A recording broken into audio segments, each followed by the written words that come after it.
Thank you, Michael. We're going to Amy Moore. So this would not have happened without Amy.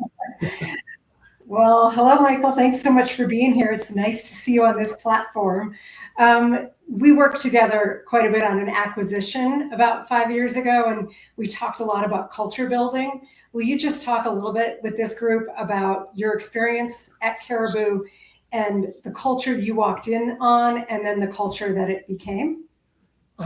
Sure. And just for clarification, Amy is the executive director of Paws here in Jackson and serving over the hill to Teton County on the other side of the hill, Driggs and Victor and that surrounding area. We took over a shelter 5 years ago. We got it for $1 and we overpaid by a lot. Little joke. Obviously, very little.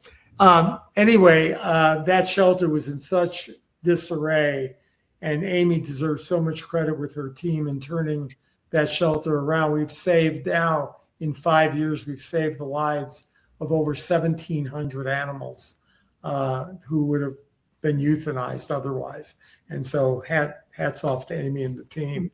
The thing at Caribou was that in their store culture was pretty good, but they had, I think, had let a lot lapse in the way of discipline in running the business. As a matter of fact, when I was at the Caribou Coffee offices during my research and this project that I was hired to do, there were people in a roasting facility walking around barefooted in shorts. I mean, which, I'm not a crazy person. People don't have to go to work in coat and ties anymore. But on the other hand, if this was business, this was softball casual. This was not business casual. And I knew that it was not going to be easy to turn people's understanding that, look, we can have fun here.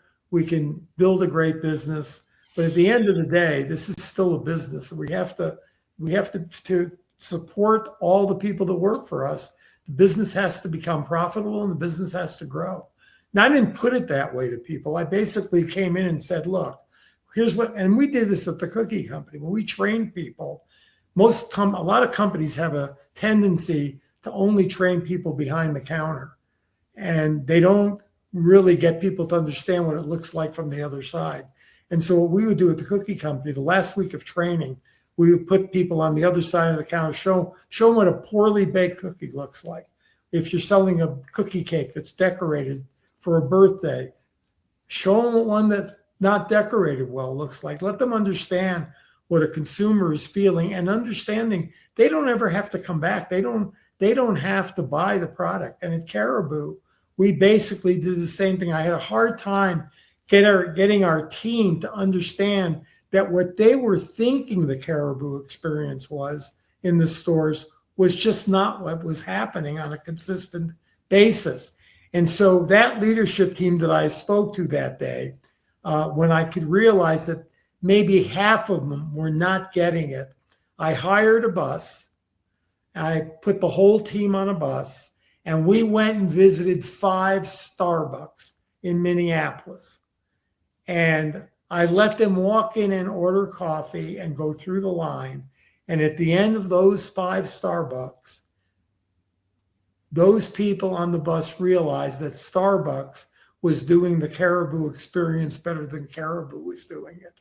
And if we were going to compete against a company that had 7,500 stores at that time, how were we going to use our size to our advantage?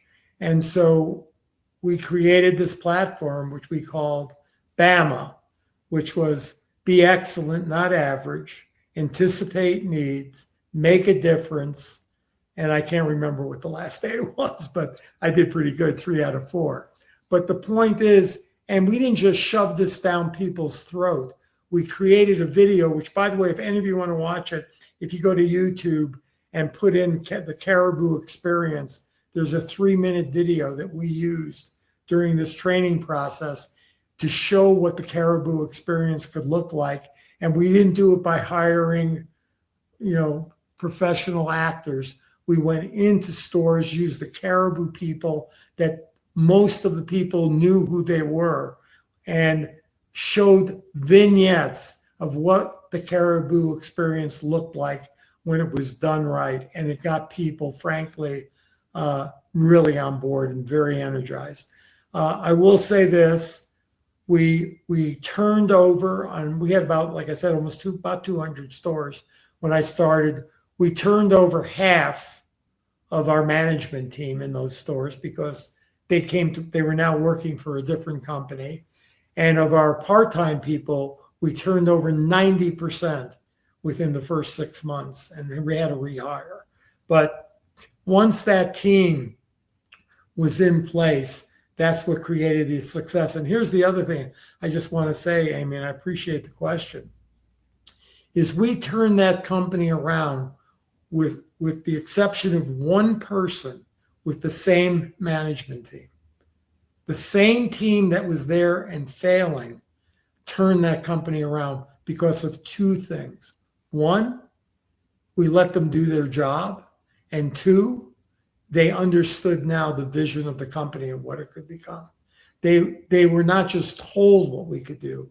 They understood what it meant to them, it meant to everyone that worked in the company.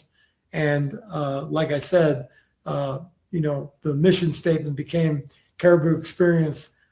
Caribou is an experience that can make your day better. And the point of that was, it was not just about making the employees' life that day better. It was about our vendors. It was about, the management team. It was about everybody that was connected to Caribou. Our job was to make sure that connection, that touch point was the best thing that possibly could have happened to them that day.